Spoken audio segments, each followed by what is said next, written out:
ஓம் சக்தி. சக்திகள் அனைவருக்கும் என்னுடைய அன்பான வணக்கம். சக்திகளே, கோயம்புத்தூரில் என்ஜிஓ காலனி ஒரு மன்றம் இருக்குதுங்க.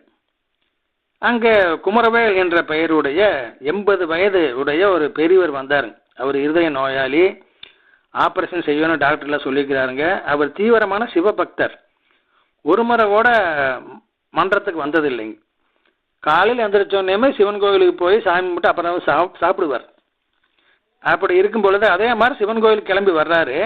ஆனால் அவர் அறியாமல் அவர் மன்றத்துக்குள்ளே வந்துடுறார். மன்றத்தில் வந்து அம்மா படத்தை பார்க்குறாரு. நம்ம அடிகளார் படத்துலேருந்து அம்மா கண்ணிலேருந்து ஒரு ஒளியானது வருது, இவன் மேலே படுது. அடுத்த செகண்ட் இவர் அப்படியே மயங்கி கீழே சாஞ்சிட்றாரு.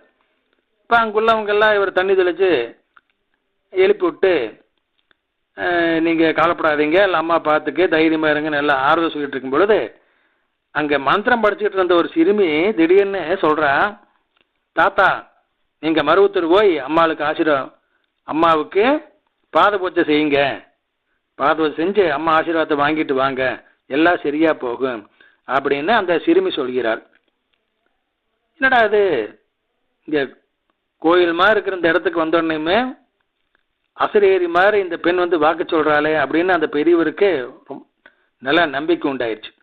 உடனே நம்ம சேஷகிரியை துணைக்கு பிடிச்சிக்கிட்டுங்க போயிட்டாங்க மருவத்தூர். அந்த பெரியவரால் நடக்கக்கூட முடியலைங்க. அவருடைய லக்கேஜ் ஆகிய சின்ன லக்கேஜ், ஹேண்ட்பேக், மாற்றிக்கிற ட்ரெஸ்ஸு, துண்டு இப்படி தான் வச்சுருக்காரு. இதை கூட அவரால் தூக்க முடியல. அதையும் சேஷகிரி தான் தூக்கிட்டு நடக்கிறாரு. கைத்தாங்களாக பிடிச்சி கூட்டிகிட்டு போகிறாரு. அவ்வளோ மோசமான நிலைமையில் இருக்கிறாருங்க. அதே மாதிரிங்க அங்கே போய் குளிச்சுட்டு ரெடியாகி பாத பூஜைக்கு போகிறாங்க. இந்த பெரியவர் நம்ம சேஷகிரி மேலே சாஞ்சிக்கிட்டு தான் வர்றார். சேஷகிரி கைத்தாங்களாக பிடிச்சி அப்படியே நடக்கடிச்சு கூட்டி கொண்டு போய் அம்மா முன்னால் நிறுத்துறாருங்க. இப்போ அம்மா சொல்கிறாங்க, மன்றத்தில் உள்ள படத்தை சாதாரணம் நினைக்காத, ஜோதி ரூபத்தில் நான் படத்தில் இருக்கிறேன் அப்படின்னு அம்மா சொல்கிறாங்க. பாத பூஜை செஞ்ச உடனேயுமே அம்மா ஆசீர்வாதம் செய்கிறாங்க. அவ்வளோதானுங்க.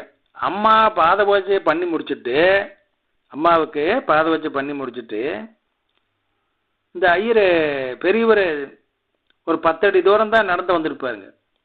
அவ்வளோதானுங்க. இது வரைக்கும் கைத்தாங்களா பிடிச்சிட்டு வந்த சேஷகிரியை விடு, நானே நடந்து வர்றேங்கிறார்.